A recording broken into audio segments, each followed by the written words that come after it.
ও দুনিয়ার মানুষ, ভালো করে শোনো, আল্লাহর কি রহমত, আল্লাহর কি বরকত।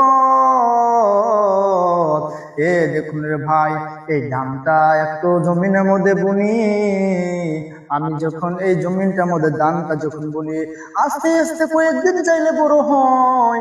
যখন ধান থেকে জ্বালা হয়, এই জ্বালাটাকে আমরা লয়া তুলি, যখন এরই খেতে বুনি রে ভাই, আস্তে আস্তে দেখুন ধানটা বড় হয়।